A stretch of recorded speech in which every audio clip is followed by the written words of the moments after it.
नमस्कार मंडळी, स्वागत आहे तुमचं किचन रेसिपीजमध्ये। तर आज मस्त साबुदाणे वडे बनवलेले आहे आणि त्यासोबत उपवासाची चटणी बनवलेली आहे।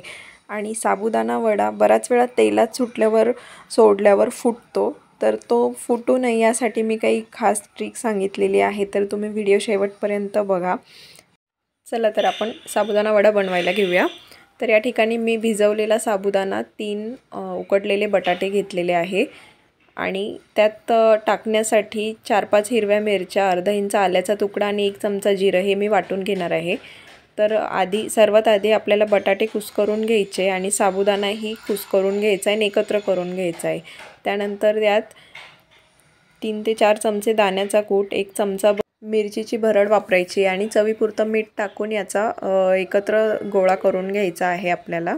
साबुदाणा भिजवताना आपल्याला खूप जास्त पाणी वापरायचं नाही आहे। साबुदाणा चिकट भिजवला तरीही तो तेलात सोडल्यावर फुटण्याची शक्यता असते। आता इथे मी चटणी बनवून घेते।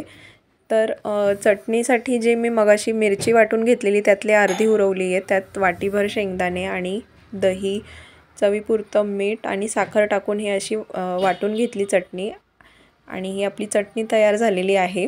आता मी ही एका भांड्यामध्ये काढून घेते चटणी आणि दुसरीकडे आपण आता साबुदाणा वड्यासाठी जे गोळे बनवायचे आहेत ते तयार करायला घेऊया।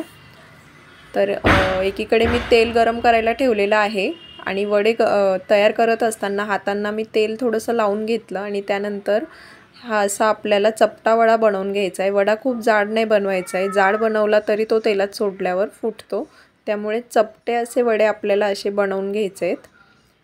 आणि बटाटा हा आपल्याला कुस्करूनच वापरायचा आहे, मॅश करून किंवा कुस्करून, किसून अजिबात वापरू नका। तर बटाटा किसून वापरला तर त्याला पाणी सुटतं आणि तो वडा तेलात सोडल्यानंतर फुटू शकतो। असे 2-3 कारणं आहेत वडा फुटण्याचे। तर वडे बनवताना ह्या काही गोष्टींची आपण काळजी घेतली तर अजिबात वडा तेलात सोडल्यावर फुटणार नाही। खूप छान कुरकुरीत खुसखुशीत असा वडा आपला बनेल। तर आपण आता वडे तेलात तळायला घेऊया। तर या ठिकाणी तेल मस्त गरम झालेलं आहे, खूप कडकडीत गरम नाही करून घेतलं आहे मी, मीडियम गॅसवरती तेल गरम करून घेतलेलं आहे। आणि आता मस्त दोन्ही साईडने सोनेरी रंगावरती वडे तळून घ्यायचे आहेत। मीडियम फ्लेमवरच मी हे वडे तळून घेते।